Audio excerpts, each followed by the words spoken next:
Hello, দেখো আমরা কোথায় চলে এসেছি। রাজারহাট নিউ টাউনের দিকে এলে আমরা হামেশাই সেন্ট্রাল মলের সামনে দিয়ে যাই, কিন্তু এই জায়গাটায় কখনো নামা হয় না। ম্যাক্সিমাম টাইম ফ্লাইওভারের উপর দিয়ে চলে যাওয়া হয়। আর মেলা টেলা কখনো হলে মেলা দেখার জন্য নামা হয়। তো আজকে এখানে এসে আমরা দেখছি যে বেশ লম্বা একদম ফুড স্ট্রিট মতন সমস্ত ধরনের খাবার বিক্রি হচ্ছে, একদম রকমারি খাবার। তো সন্ধ্যা যেহেতু আমরা একটু চা খেয়ে নিলাম। চাটা যে স্মেল আসছিল কি বলবো, মানে চাটাকে দেখে না লোভ সামলাতে পারিনি আমি। তো ভাবছি কখন খাবো কখন খাবো, তো একদম গরম গরম চা, ঠান্ডা ঠান্ডা কলকাতায় একদম শীতের আমেজ চলে আসে, আর তার মাঝখানে এইরকম চা হলে আর কি চাই। তো যেটা বলবো, চায়ের যে ফ্লেভারটা ছিল, মানে স্মেলটা এত সুন্দর আসছিল, কিছু বলার নেই।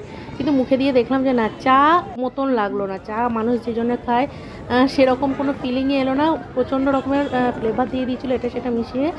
আর চাটা আমার মোটামুটি লাগলো এখন, মানে একদমই ওকে ওকে চা। তো যাই হোক, এখানে আমরা একটু ঘুরলাম, ঘুরে দেখছি যে ঠিক পাটুলি পাটুলি ফিল আসছে।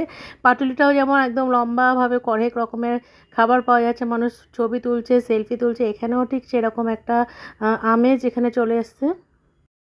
আমরাও একটু ঘুরে নিলাম এখানে আশেপাশে, দেখলাম কি কি খাওয়া যায় না যায়। তো যেটা আমরা খুঁজছিলাম যে অনলি চায়ের দোকান যদি থাকতো, যেখানে চা কফি এইটাই খালি বিক্রি হয়, সেখান থেকে একটু চা খেয়ে দেখতাম চাটা কেমন হয়। কিন্তু না, ব্যাড লাক, আমরা সেরকম কোনো দোকান পেলাম না। সমস্ত দোকানে ওই চাউমিন, মোমো, এই ধরনের জিনিস, ফ্রাইস টাইপের বিক্রি হচ্ছিলো। আর সাইডে চায়ের একটা স্টল দেওয়া ছিল বা কফির একটা মেশিন বসানো ছিল।